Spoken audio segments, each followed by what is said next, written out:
Welcome to Headlocks, Heels, and Havoc, the wildest mixed tag team in podcasting where the kayfabe drops and the chaos takes over. Let's ring the damn bell.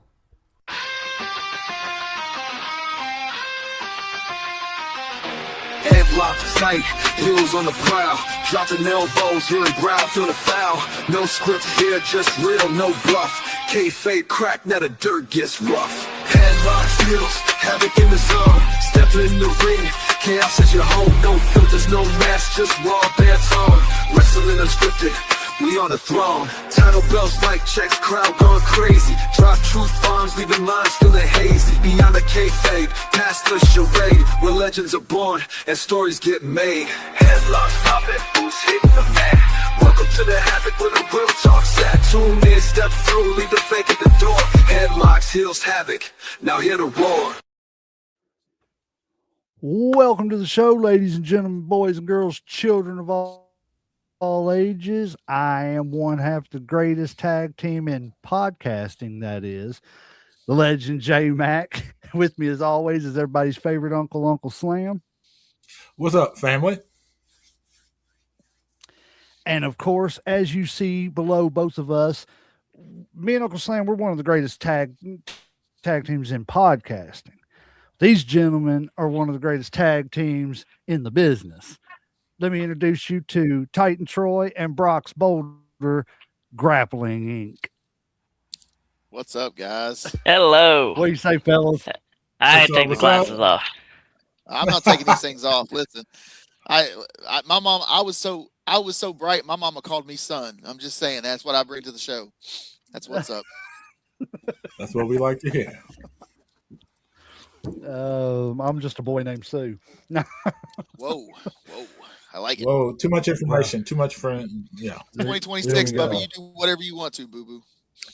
You be right. who you want. Unfortunately, I don't want to be that much of nothing. Now,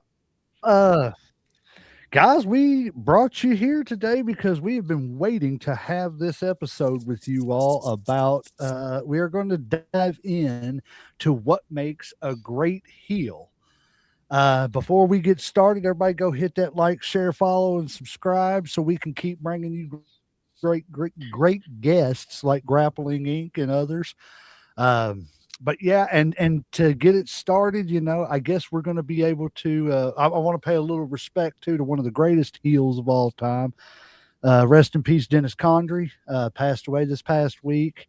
We had a little, I don't want to say a memorial thing, but a little time on our last episode. Yeah, a little tribute to him. So, before we get into it, would y'all like to say anything about Dennis? Pioneer, man. And we never got the privilege to meet him in a locker room, but we know a lot of guys that did. Was actually just on the show last Saturday with a lot of guys that knew him pretty well. And like I said, we never got the pleasure, but definitely a pioneer and definitely someone that was well respected in the business. So definitely a big loss for the wrestling community.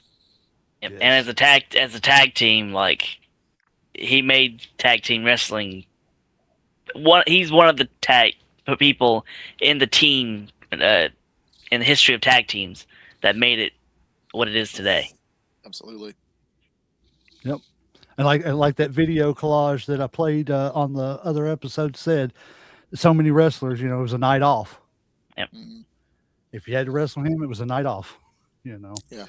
But yeah, let's get into what makes a great heel, because we have brought this up several times in other episodes, trying not to go down this aisle. But, to me, a great heel is just that guy that you look at him and there's just something about him that you just don't like. And then he opens up his mouth and you figure out why you don't like him, because he's so great at making you not like him. So, I mean, AKA The Miz. I can't stand The Miz. And I know you want to get into why he's one of the best, but that's why I can't stand him, is because of the fact that he makes me hate the man.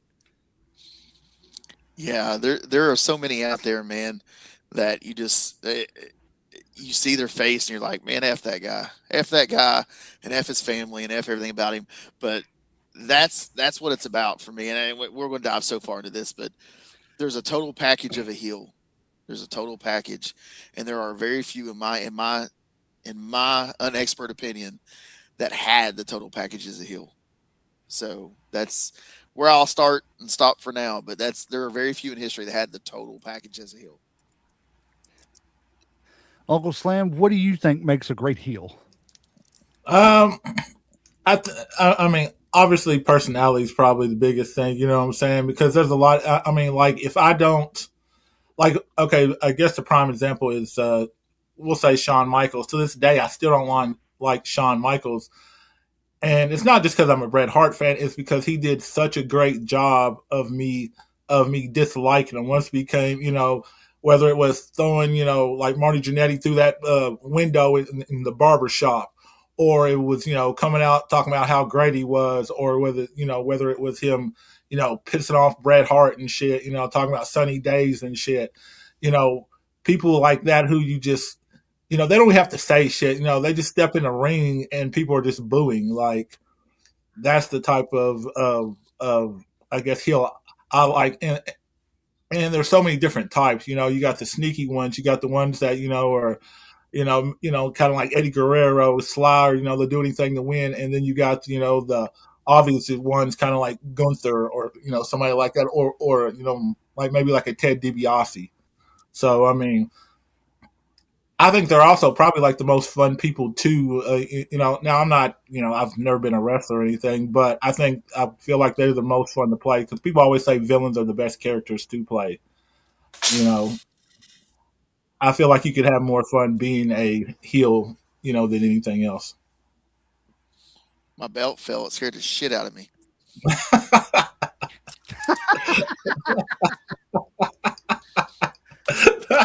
He said my belt fell and scared the shit out of me.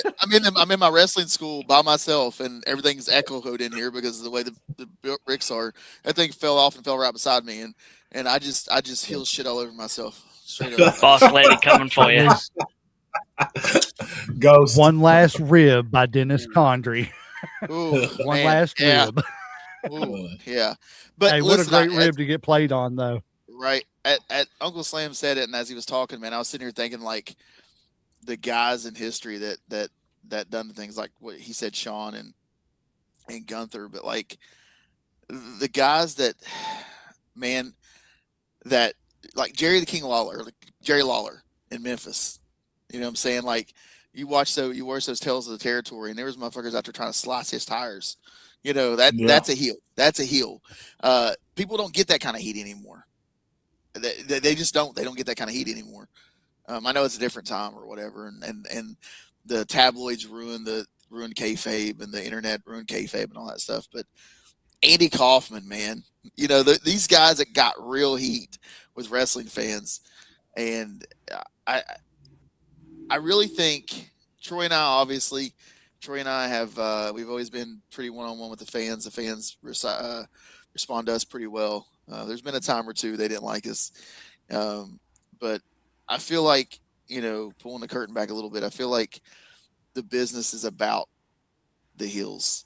It's good versus evil, and the evil is always the one trying to bring down everything that's good in life, no matter what it is. And there has to be a hero, and without villains, we don't have heroes.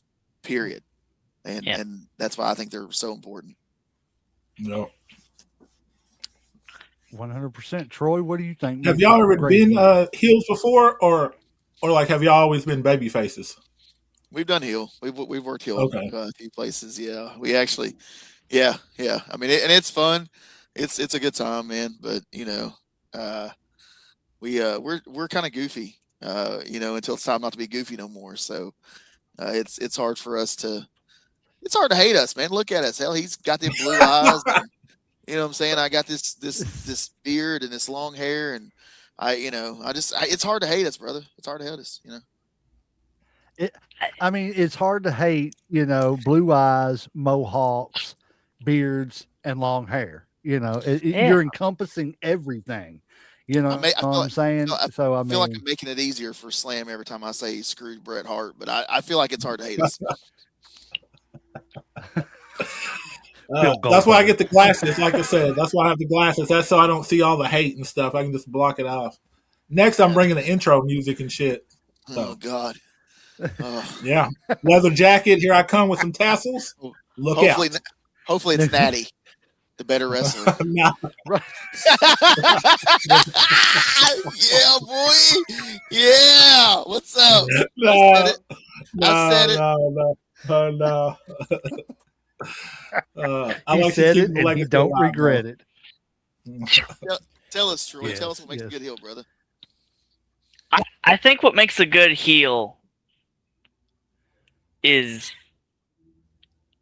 as much as it is, I can get these people to hate me and I can get them to boo me.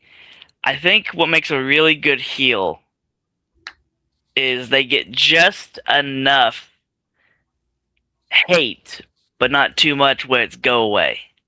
Because there's heat and then there's go away heat. Yes. Go away heat is, I don't want to watch you. I'm trying to think of a heel that I don't want to watch. I do not want. I don't care about the matches. I don't even want to watch them. I can't think of one at the top of my head right now. But the ones that can get that heat and use that, whether like I can't wait to see this guy get punched in the mouth or whatever. But also, what makes a good heel is they know exactly what they need to do to make that baby face even better.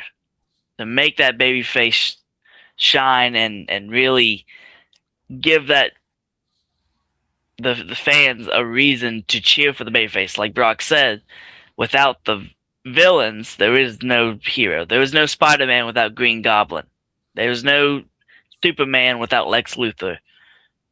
So I think it's a combination of they know just enough to get to that level, and then they know exactly what to do to get that babyface just absolutely adored.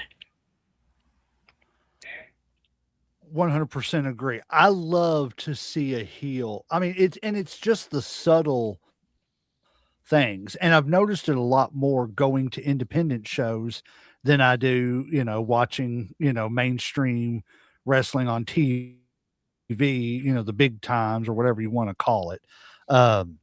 Like the heels, when you go to, well, just take, for example, EWA, Bobby Blade. That man can't talk anymore.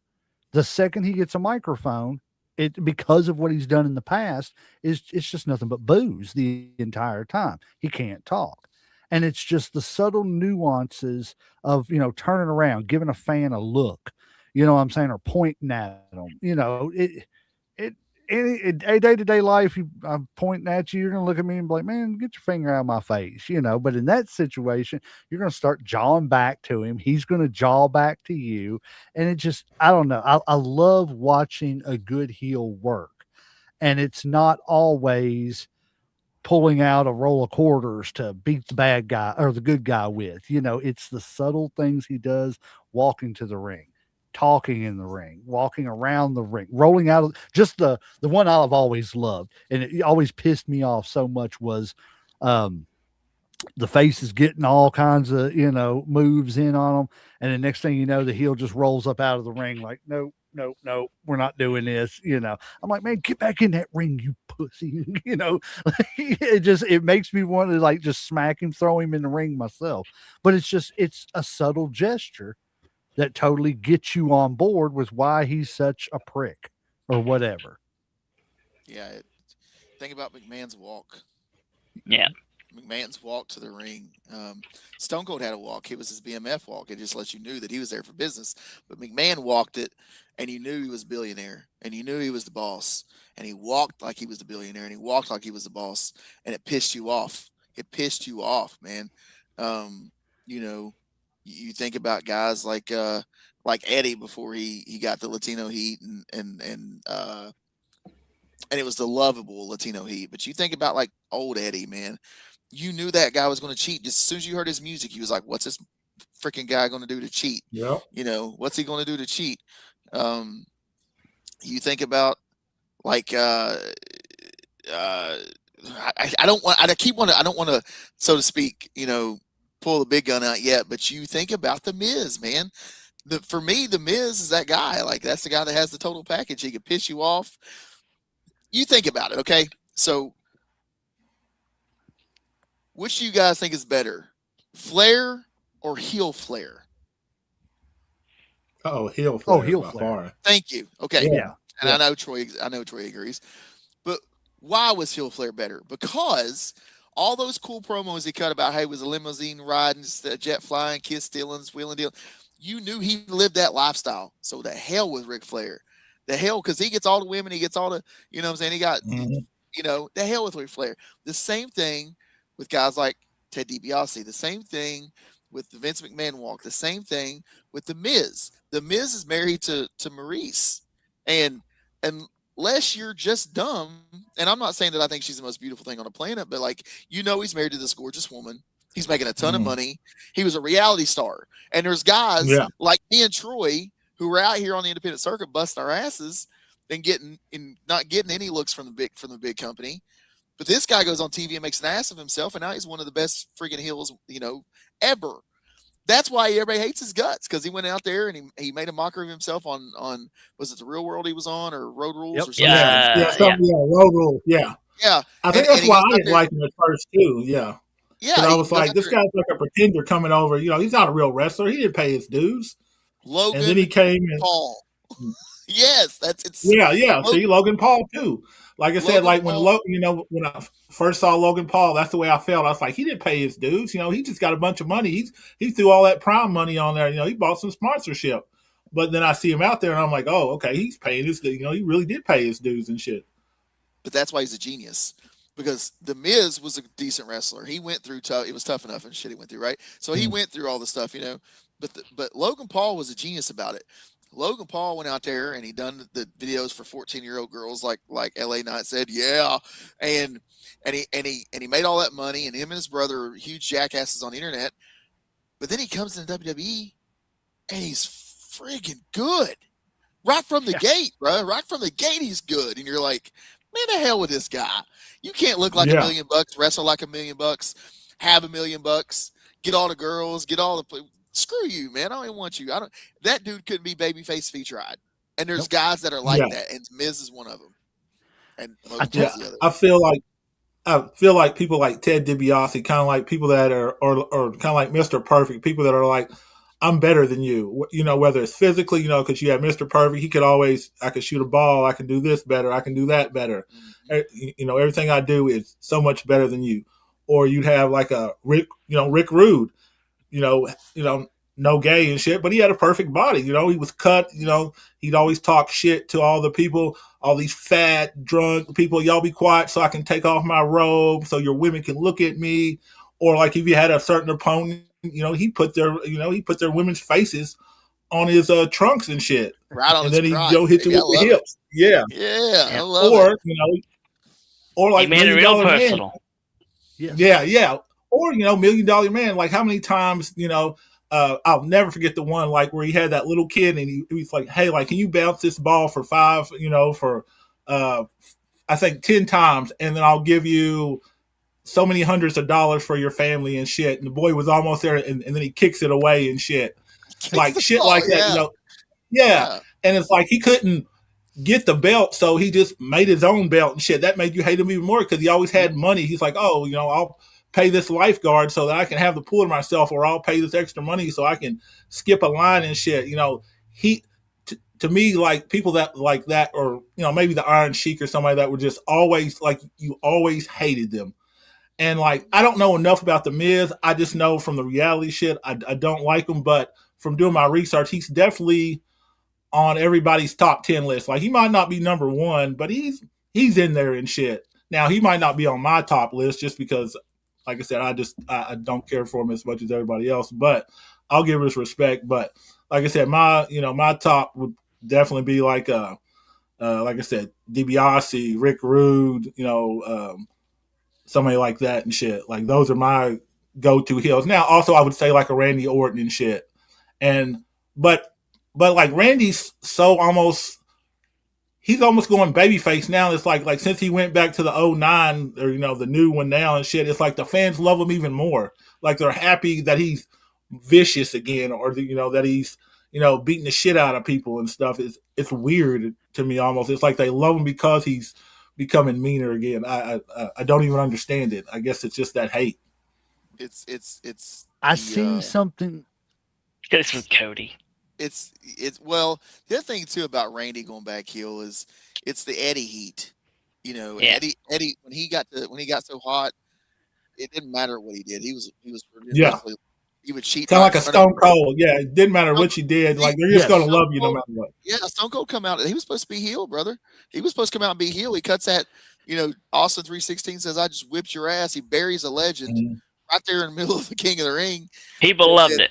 and people were like, Yeah, oh, "Oh loved it. yeah, baby, Yeah, let's go." Yeah, he's my goat. And I He's also my goat.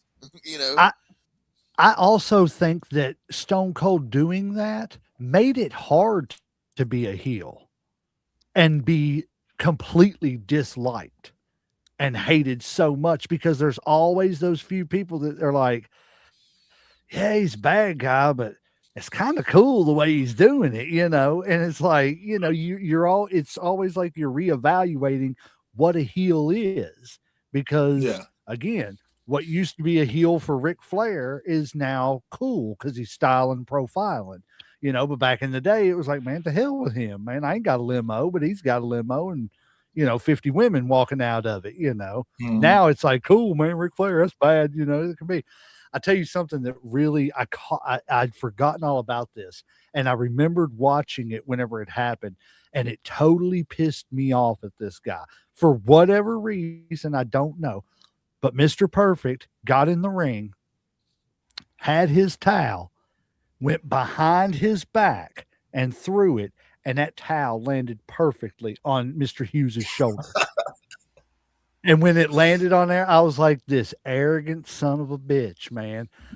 I just want to smack the perfect right off of him because, how did he just do that? Because it, he's Because perfect, everything he does is you perfect. know? it's just like those heels that get in the ring now and just lay their gear wherever the hell they're standing and not give a shit about it. That makes me want to kick them in their dick so hard. Screw those guys. They're pieces of garbage. You know what I'm saying? Just laying their gear. That's the same thing. Just lay your gear down wherever you want it. I love you, Troy. Just laying their gear wherever the hell they want it.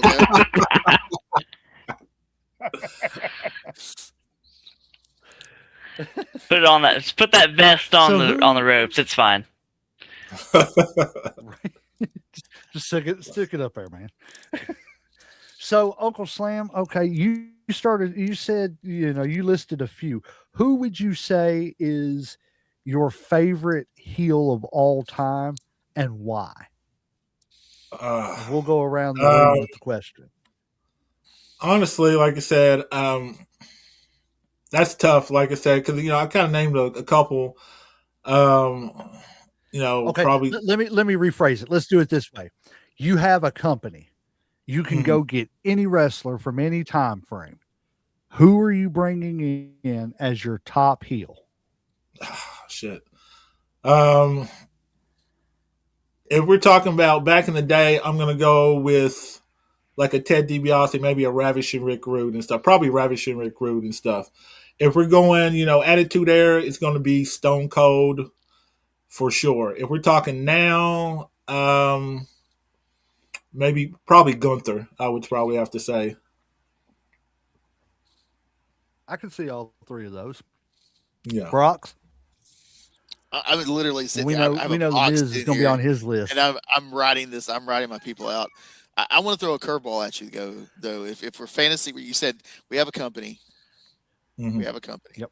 and I'm trying to book my number one heel. I'm going to throw the curveball at you.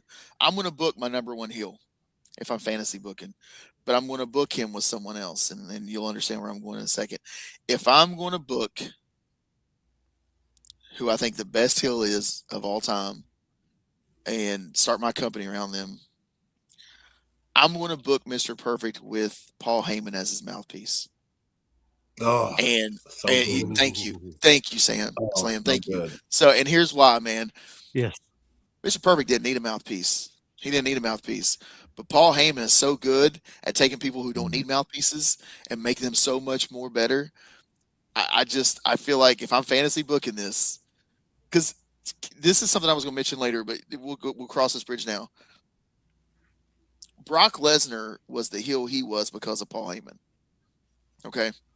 Mhm. He was a dominant son of a bitch. He's one of the most dominant people ever stepped in a wrestling ring, and you believed it because he was who he was. There is who he is, I guess, still. But there's something you got to add to it. There's these sprinkles, and Troy knows what I'm talking about. Bobby teaches here. Bobby Blaze teaches sprinkles in wrestling. The sprinkles in a heel formula is having the right people around you. I feel like. So if you throw in a Paul Heyman with like a Mr. Perfect, who Paul Heyman can pull hate out of you like nobody's business. Here's this freaking guy who's out of shape, who started out as a photographer, weaseled his way into the business, tried to ruin WWE with ECW, hated WWE and WWF, and then now he's one of their main guys. You hate this guy.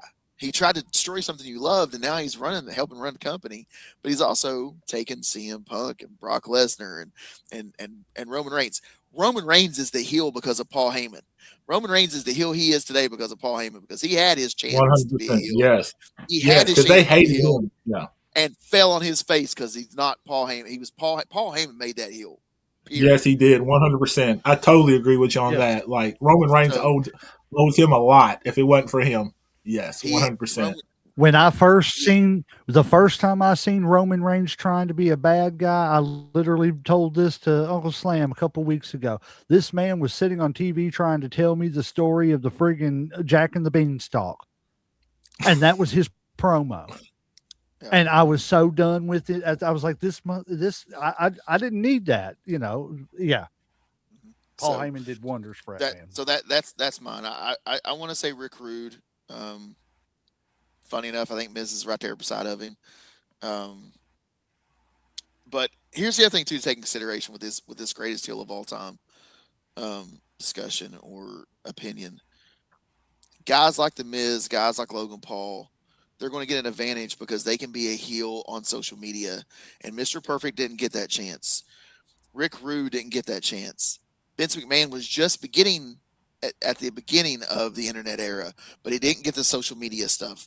Could you imagine a Stone Cold and McMahon rivalry with Instagram and Facebook and Twitch and Twitter and X and Snapchat and all the other bull crap that's out there? Could you imagine? Thank you, Troy. Troy knows where my mind's going right now. Could you imagine? Hole in your ass. LOL. I'm just saying, dude.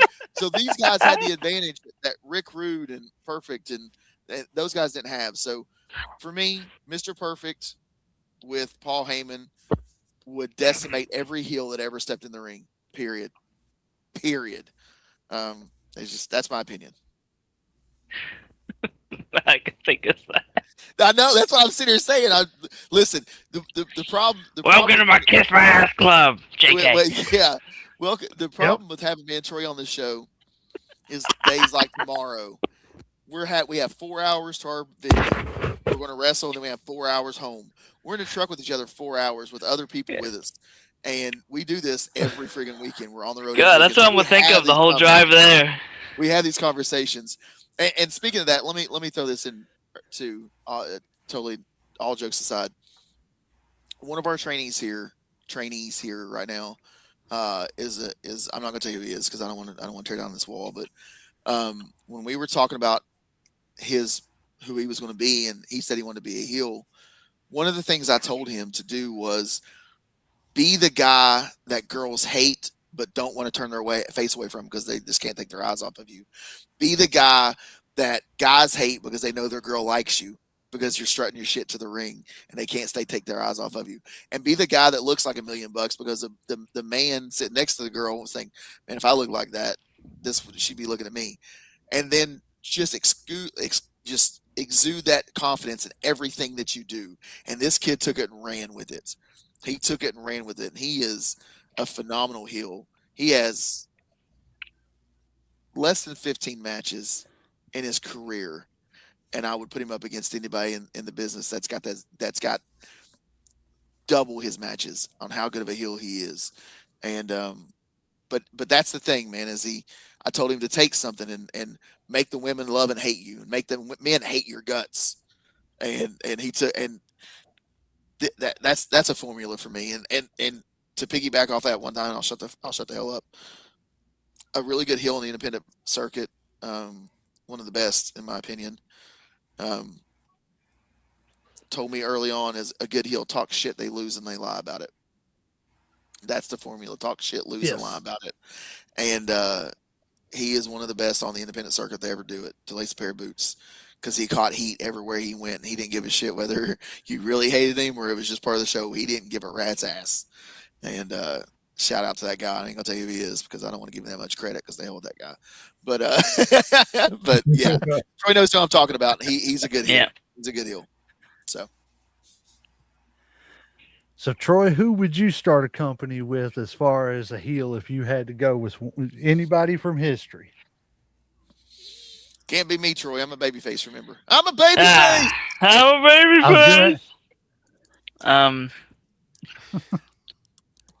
babyface. I'm trying to think of people who could work with anyone. It could be the big guy. It could be the small guy. It could be... They're creative enough to make anyone get over. I don't think there are some people who are great heels, but they just never did well with a big guy, or they could never figure out how to do stuff with the small guy because they were used to being that. Eddie Guerrero was probably one of my go-tos for almost anything, is because he was so creative. Whether he was in there with a Brock Lesnar, where he just has to, outmaneuver him. Even as a heel, you can outmaneuver this giant of a man. Being in the ring with Big Show, or against an Olympic wrestler like Kurt Angle or Rey Mysterio. He was so creative. He knew exactly what to do to get all these guys over.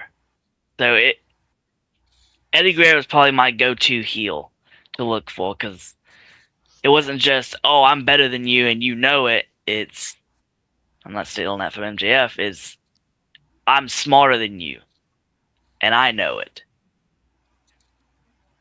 He done so many creative things. Yeah. Lie, cheat, and steal. He was so good. He done so many creative things. Yes. And it was stuff you never seen before, and good point, Troy. That's something that gets passed over in on the independent side of wrestling too. What makes a good wrestler is people who can work with anybody. Good point on that, Troy. Really freaking solid point, man.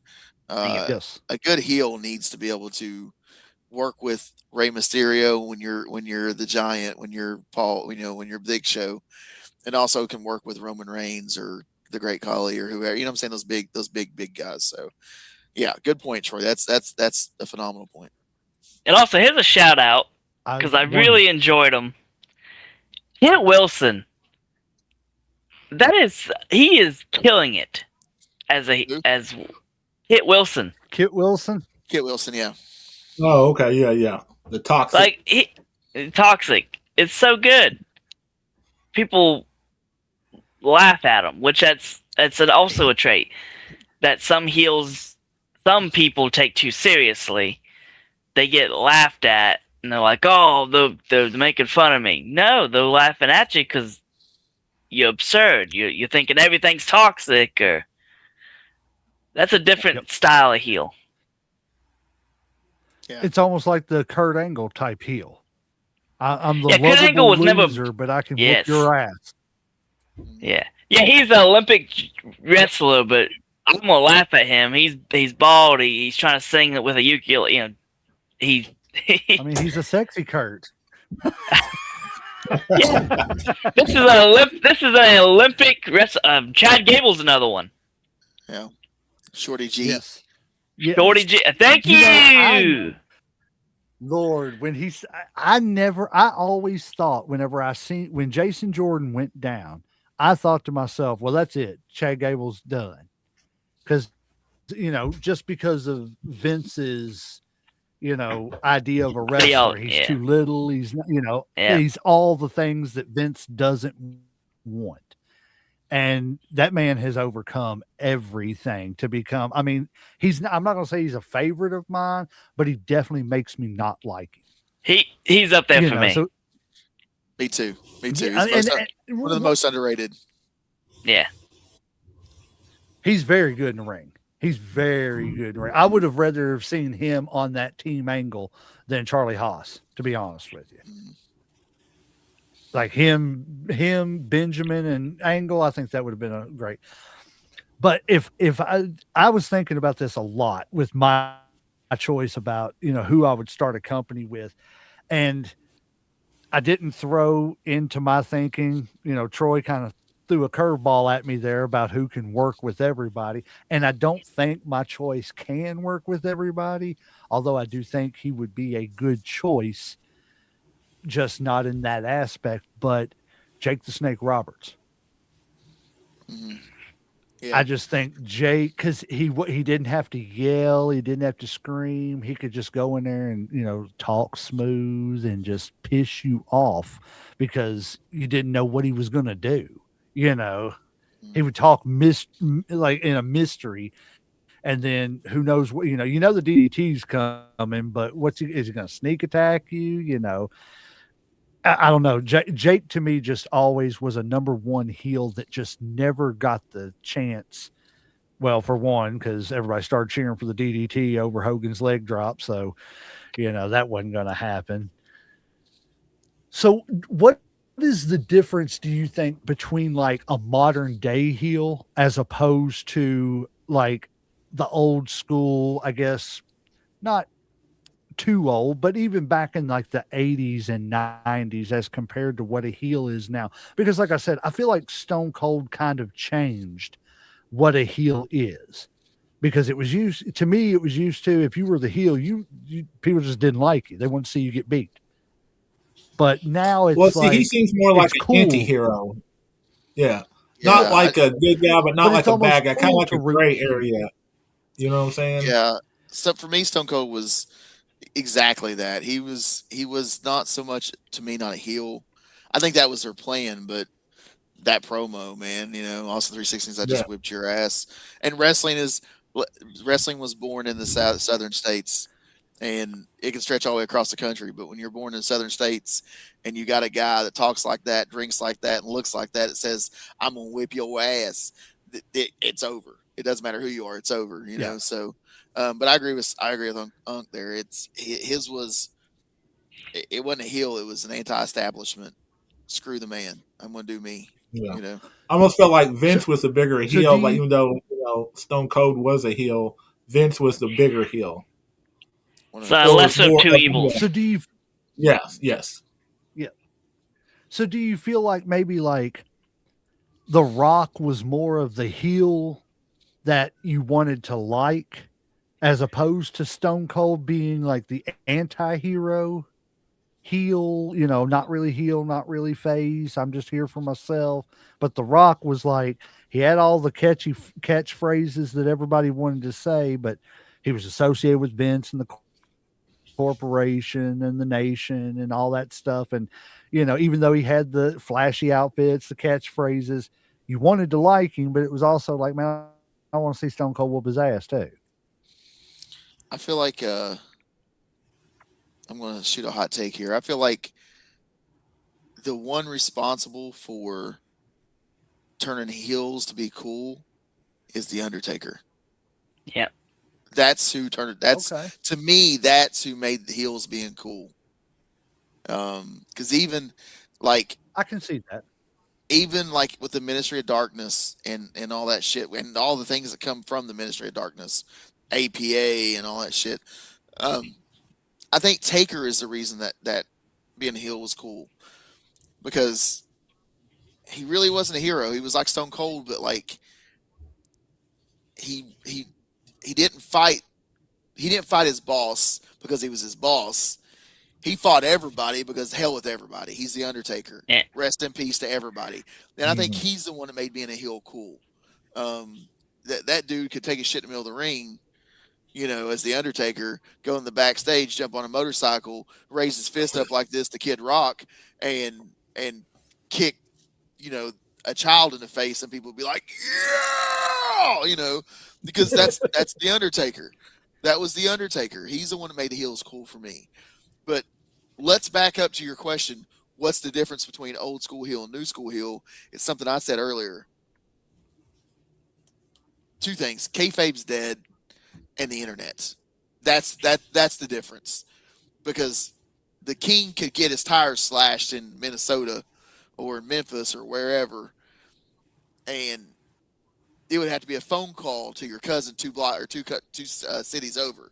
Man, that Jerry Lawler, that sorry bastard, that hairy chest prick, he done this and this and this, and this right here is all you had. And then 2 weeks later, when you got your pictures back on your Polaroid, that's all you had. Now, guys, I had a match last night that's on my phone right now that I can post on the internet. You know what I'm saying? Yep. That's the difference in that heel and this heel. Is kayfabe is dead, unfortunately, and a heel can catch heat at 12 o'clock at night without a wrestling ring, without an audience, a live audience, and without doing anything. He can post a video. I could post a promo tonight, right now, about what me and Troy are doing tomorrow if I was a heel, and people would hate my guts by 8 a.m. Yeah. And so that's do you think the internet? So do you think the internet and social media and stuff like that has helped or hurt in the long run? I think it's double-edged sword. Depends what you're doing with it. It's double-edged sword. Yeah. The Bobby, and I'm always, every time I come on here, I say Bobby's name 4 or 5 times. And if you watch my podcast, I say it about every 30 seconds. But Bobby talks about sending VHS tapes to Florida. But so Boris Malenko, the great Malenko, would even take a look at him. And that's what they had to do back in the day. So on that aspect of it, I messaged a promoter 3 weeks ago, and we're on his next show. You know what I'm saying? Like, I sent him video. Boom, he has our video. I sent him my YouTube. You guys are good. I want you. It's that easy. So that's the sharp side of the sword. That's freaking awesome. That's what I'm slaying dragons with. The other side of that sword is where I cut myself, because Brock Spolder's cool, but Brock Spolder and the other guy, that Anthony guy, they look a lot alike. You know what I'm saying? And when you see Brock Spolder in Walmart, and he's got a cart full, and this is when my kids were younger, and he's got a cart full of kids, you don't see Brock Spolder with a cart full of kids. You see him as that guy that's rolling around the ring and hanging out with Titan Troy and beating ass. So, Lawler didn't do that. If you walked up to Lawler and asked for an autograph, he'd spit in your face, smack you across your nuts. So he didn't give a shit. The last remaining heel in this business that does that is MJF. Yeah, I swear I was getting ready. We were talking about him today. It's so funny you brought that up. Yes, we said the same thing. I was actually. I just wrote it down. Is MJF the best modern heel? Because I feel like he is. He uses the internet for everything. Yes, because just his. I don't know. His gimmick in places. He doesn't break character. Yes, yes, I've noticed that too. Yes, he'll take his figure out of a sealed package right in front of a kid, throw it, not give a rat's ass, not care. Karen can be mad as hell, and he'll tell Karen to go fly a kite, a long walk off a short pier, or whatever you want to say. He don't give a shit. And that's. I seen a video of him a couple of weeks ago where a kid walked up to him on the street and was like, "Hey, will you take a picture with me?" and everything. He took the picture, but he did it in total heel fashion.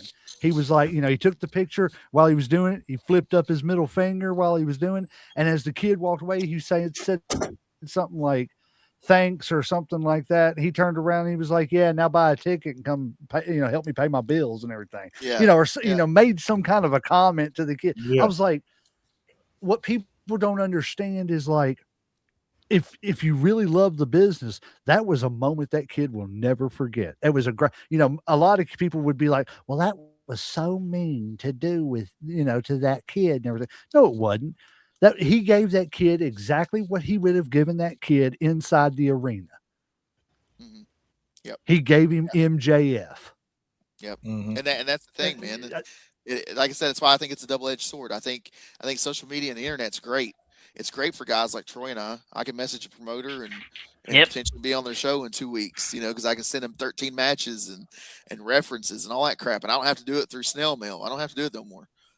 Uh, but then the other thing is, if me and I'll just be honest with you. For years in this business, I mean, Troy's my closest friend and brother in this business, but for years in this business and still kind of this day, I had a guy that was I considered just as close to be a friend as Troy is, but not in a ring, not anywhere where fans can see us. Does that make sense? You know what I'm saying? And yes, the problem with that is me and that guy had great chemistry. We get in a ring. God, they hated him. God, they loved me. And he and I could make magic in the ring. Some of my favorite matches I've ever had one-on-one are with that guy. And he's such a good talent. Um, but we would go and eat out together. We'd go to places and eat, and he was in the back of my truck on a lot of these road trips.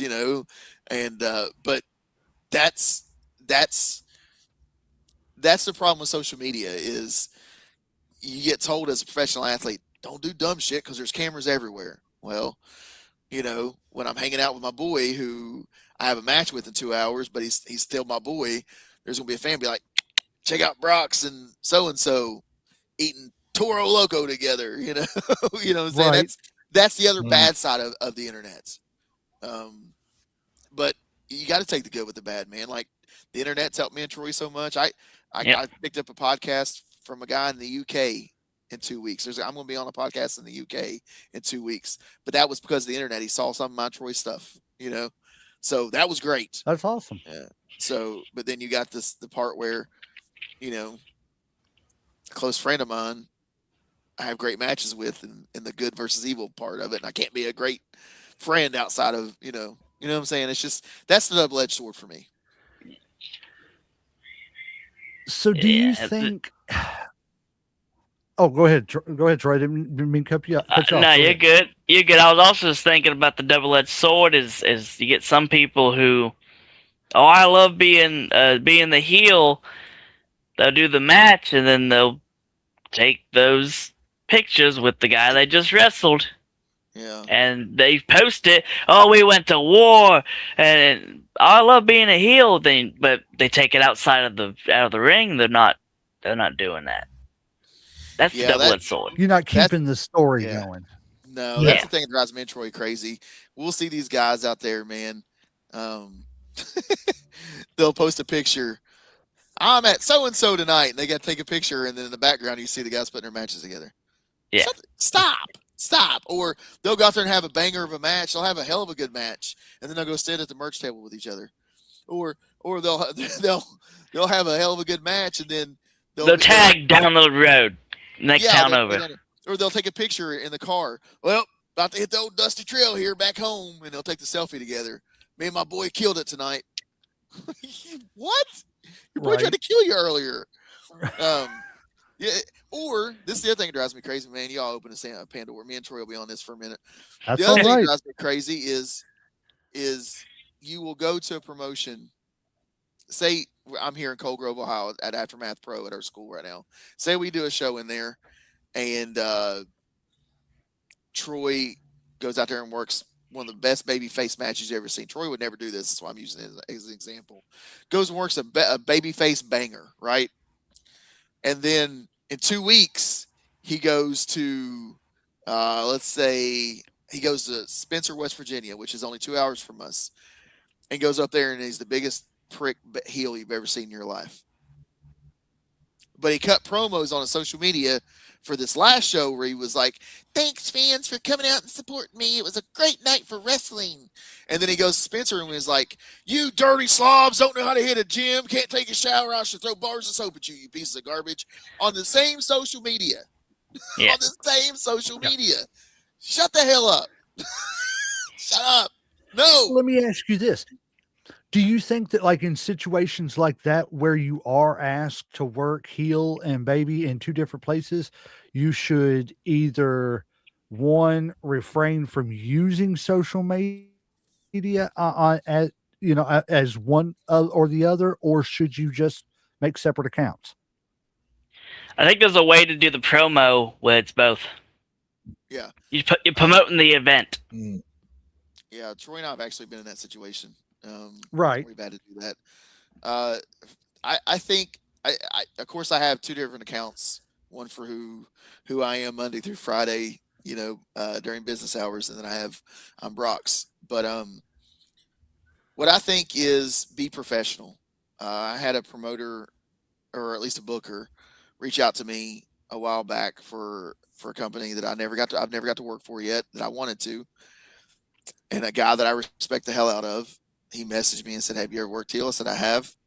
He said, "Well, I need a heel in this city." Well, that same city was 2 minutes down the road from where Troy and I work babyface for another promoter who we love. And I had to tell him, "I appreciate the opportunity. I appreciate you reaching out to me, brother. And I can work heel.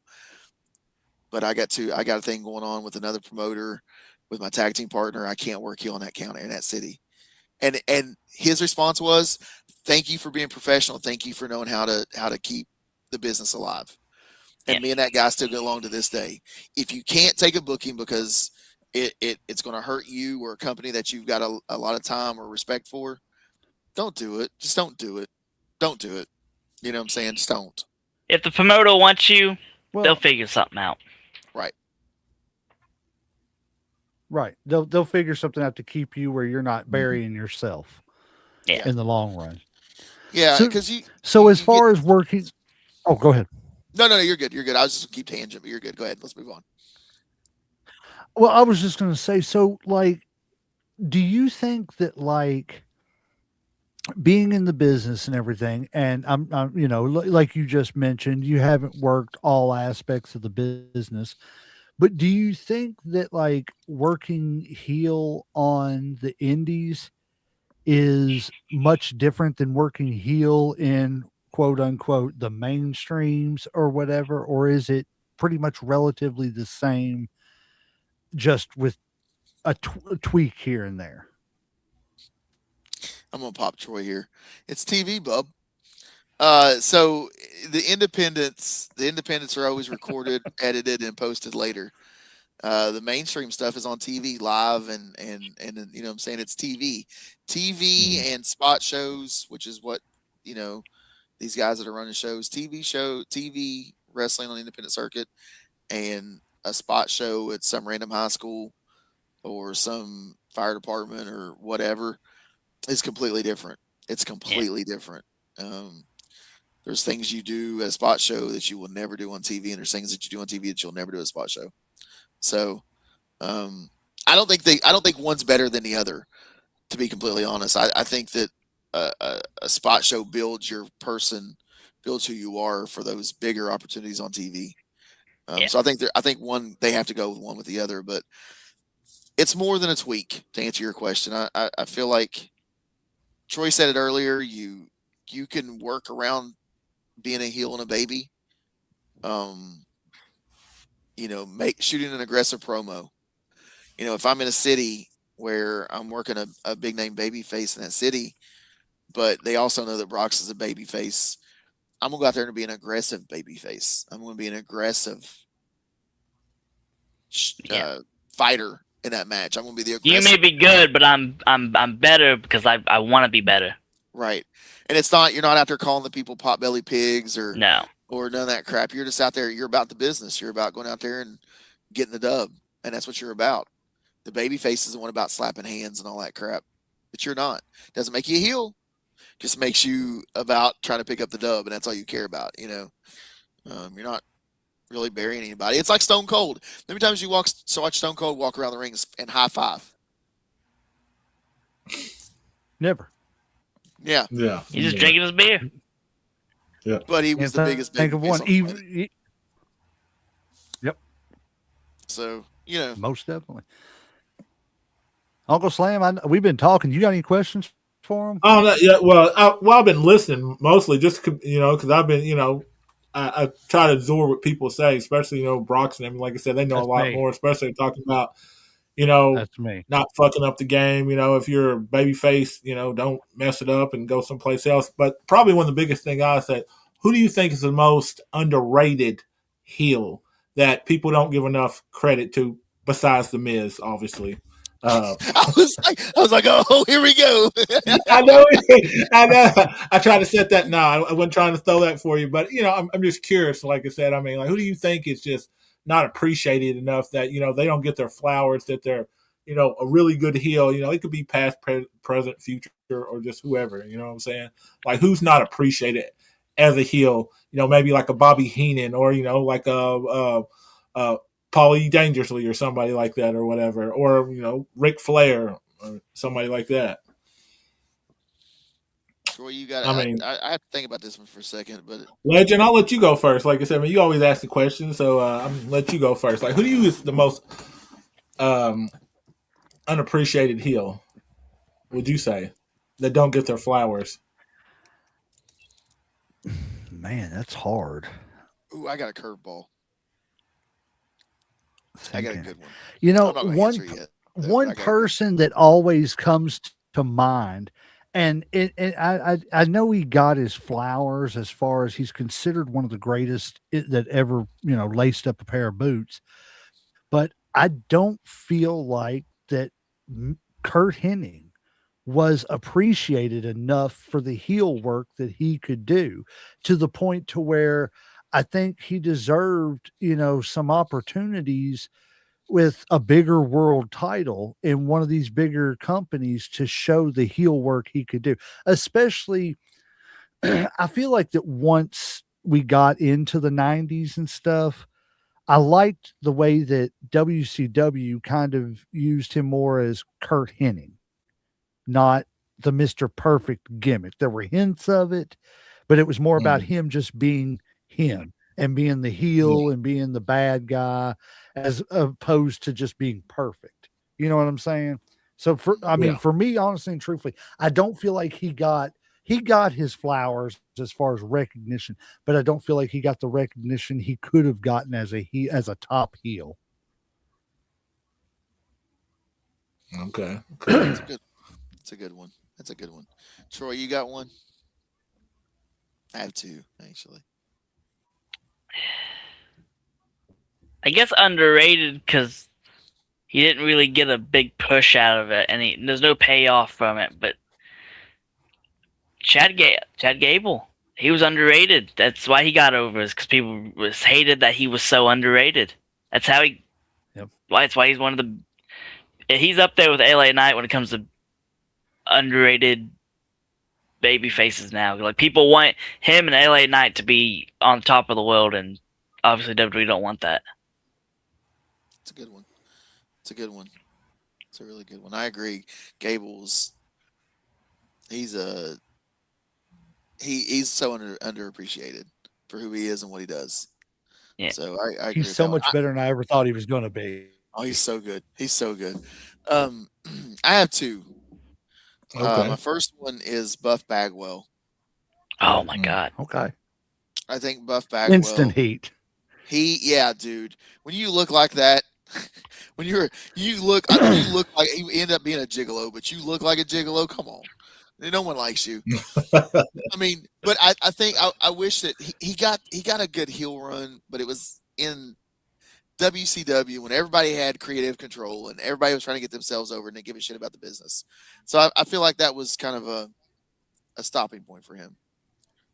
Uh, If he Buff could have Bagwell was been buff before, if he could have been buff before the whole Hogan NWO run, when they just had him as Marcus Alexander Bagwell, he would have yeah, already been positioned by the time Hogan in the NWO. He would have been one of the top world champion yeah. fighting heels. I I think agree with you on that. I think Buff's a good one.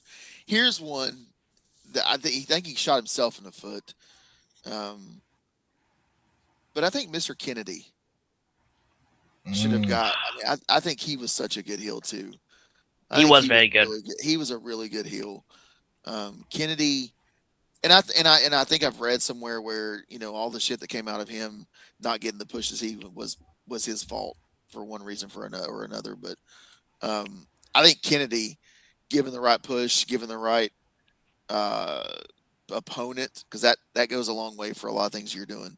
Given the right opponent and the push with it, I think Buff and Mr. Kennedy, I think are two of Okay. the ones. Oh, that just gave me a big fantasy booking idea.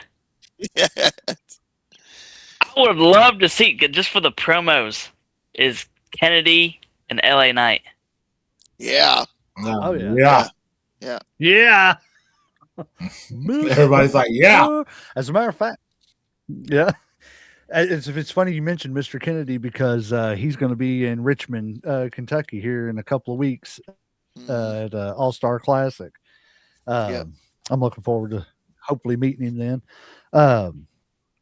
But yeah, any other questions, Uncle Slam? Let me try to think.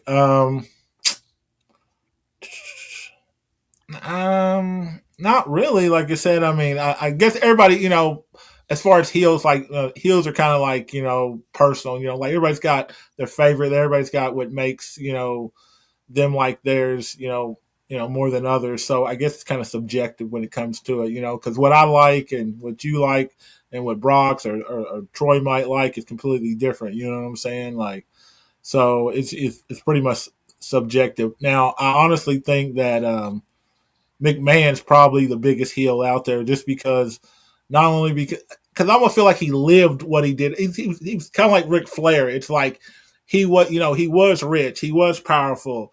You know, he was the boss and shit, and he was kind of a dick. You know, he did do shit that he probably wasn't supposed to do in real life and on TV. So, to me, I mean, that's the only thing I could really have to say is I feel like he's probably the greatest heel of all, even though he's a wrestler, but he's not a wrestler. You know what I'm saying? So, but I mean, that's about it. Honestly, like I don't have any other questions, you know, or you know. Well, before we get off here, I guess we will do this. We will let the experts summarize what a great heel is and isn't before we take out, because I know you guys got a long trip tomorrow and I don't want to keep you all too late and everything. Y'all did us a solid by getting in here as quick as y'all could and everything after y'all's long day. But so we appreciate that. And I don't want to keep you too long.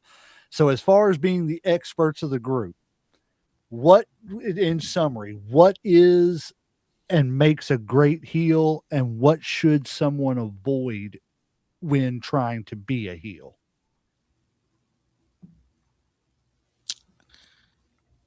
I want to give. I kind of want to give the floor to her because I feel like I've said a lot of shit already, and I feel like I've taken time away from Troy. There you go. So I don't want Go Nah, ahead, you're Troy. You good. start them off. I think Here, we'll mute Brock's. What makes a good heel is someone who is a good leader. What they should avoid is having a huge ego and be all for themselves. Be a good leader. Do what you need to get that babyface over, and in turn, they would make you look good. And avoid your ego. Oh, I'm the biggest, the hardest thing. Did you hear that, people out there? They hate me. They absolutely hate me. I'm the best thing ever. That's stuff you don't need. Do what you can for the business. Do what you can for the opponent. And that gets both you and your opponent, the babyface, over. Be a leader. Leave your ego at the door. Okay. You can talk now, Brox. He's muted. I wasn't even talking. I was just moving my mouth. I wasn't saying shit. Troy, he nails it, man. As always, ego. And he'll agree with this. Leave your shoot ego at the door. Yes. Leave your shoot ego at the door. Work business. Make it about business and make it about each other. But for me, and that really works for both sides. Yeah, absolutely. Yeah, absolutely. Leave your shoot ego at the door. But you know, the cool thing for me, I think, would be for a heel, the total package is someone who can live their gimmick, but not do it in a way that is fake, if that means anything. And I hate using that word, and I'm not using it because of the wrestling business. What I mean is MJF is a perfect example of old school heel. He took the picture with the baby face. Now go up, buy a damn ticket. Help support my family, you piece of shit. Whatever he said. But a good heel is a guy that can catch heat, can make the baby face look like $1,000,000, who can show why you want to hate him. You want to wake up in the morning and be like, man, that promo last night still pisses me off. I don't give a shit if he's married to a blonde hair with big boobs and blue eyes. I got my hand. You know what I'm saying? Like that's the stuff. Like that's the stuff that you're just like the Miz, MJF. For modern, Logan Paul's getting there. Logan Paul's getting there very quick. Yeah. These modern heels like that, old school. If I could, have you ever seen the movie Weird Science? Weird Science. Yes, Where they one of build my a favorites. perfect girl. Okay, so if I'm building this perfect heel for today's run, it's Jerry Lawler Heat. It's Mr. Perfect's perfect. You know what I'm saying? Because he was perfect at every freaking thing he done. Mm-hmm. It was Rick Rude's body and his just an inability to give a rat's ass because he would put your wife on his crotch. It's having a power man like Paul Heyman behind you. It's having the athleticism of Logan Paul. It's the star power of the Miz, and it's the ability to carry it in your everyday life of MJF.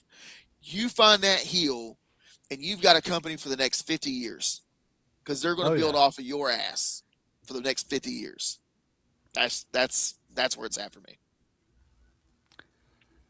I don't think I could have said it any better because I mean, like you said, it's you got to encompass a little bit of everything when when you're being a heel. You gotta know, like you all have been saying, you all are the experts.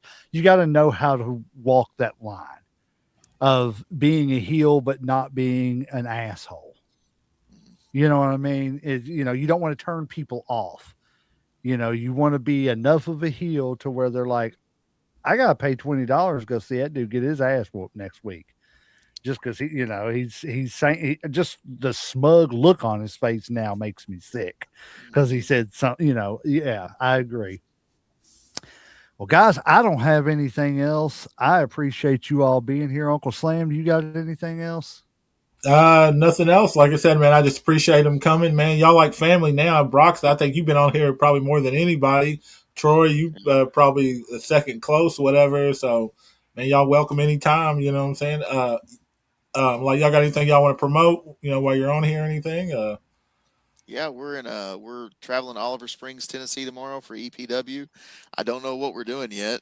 It doesn't really matter what we're doing. We'll go down there and give her hell like we always do. But first and foremost, though, Aftermath Pro, man, is the brainchild of there you go. Troy raised it up. We got the same shirt on. Didn't plan that, by the way, just so y'all know. Tag team. It's all right. We both got the Headlocks shirts on. That's all right. That's all right. Well, I don't today. I got something else, but normally I do. Okay. You weren't supposed to say that. You're just supposed to say, yeah. Sorry. I'm an honest Pro, person. Man. Aftermath Pro is the brainchild of a lot of hard work over the last couple of years and a shitty situation that ended at a place that we called home. But it's turned into something beautiful. It's the brainchild of all of us idiots that wanted to continue to do what we were doing, a family more so than anything, that wanted to continue wrestling and wanted to continue to teach wrestling and bring family friendly entertainment and old school wrestling, because we fucking love old school wrestling, to the tri-state, to wherever, and we've been a thing since mid-January, and we're training here. Bobby Blaze is our head trainer, and we've got kids out there working. They're not just, it's not just 10 or 15 miles down the road. One of our kids, it's only been 10, 15 matches in, they're going to Tennessee with us tomorrow. And they're killing it. And these guys out here that followed and trusted to come to Aftermath with me and pick up where we left off are the real all-stars of what Aftermath Pro is and what it's going to be. We have our first event May 2nd in Lesage, West Virginia. Looking forward to that. We've got 5 other shows playing this year, and that's just the beginning. I feel like having 6 shows in 1 year, in your first year is pretty good. Yeah. But I don't think we'll stop there. I think we'll end up with probably 8 if I have my way, and I think I will because I always do. And we'll kill it, and we're going to do what we've done at the other place, and shout out to them as being as little petty as I can because I don't do it very well. But they're having their first event Sunday, and I wish them nothing but the best. Um, you know, but that ain't your mama's school that you grew up on. That ain't the same people that was carrying that place. The Titan Troy and Brock's Boulder, all the other guys that was there ain't carrying that place no more. So enjoy that shit. Come over to Aftermath and come see where it's at because that's where it's going to be. That's it. And guys, if y'all are in the area, make sure you check these two gentlemen out and everybody they're associated with. If you want to get into wrestling and you're in the area, you want to get trained, go talk to these people, man. They will get you going. Anything you want to do. Yes, sir. They are awesome people. We love them. Like Uncle Slam said, they're like family now at this point and everything. I feel like I could just call Brock's up like his brother or something and everything. And Troy's right there with them. We love y'all to death. I was sold on you all, like I said, the minute y'all walked up into that stand to give my daughter an autograph, y'all went out of y'all's way for her. Yeah, I was sold. Y'all got a fan right there of me and her at least. So that's what it's all yeah. about, man. I posted a video this week of Avery, a little girl named Avery that actually, funny story. If you all got a second, if you don't care, Yeah, do you think that event where we met you at EWA, we wrestled Ace Carmichael and Cash Atkins. Yes. And the week before we wrestled that match, we happened to be in the same at the same show, and Cash Atkins walked by with his daughter, and she wanted merch from us. And Cash was like, "Listen, I'm going to wrestle those guys next week. We can't buy their stuff. That's his daughter." He's like, "Girl, I can't buy you that stuff. I'm wrestling them guys."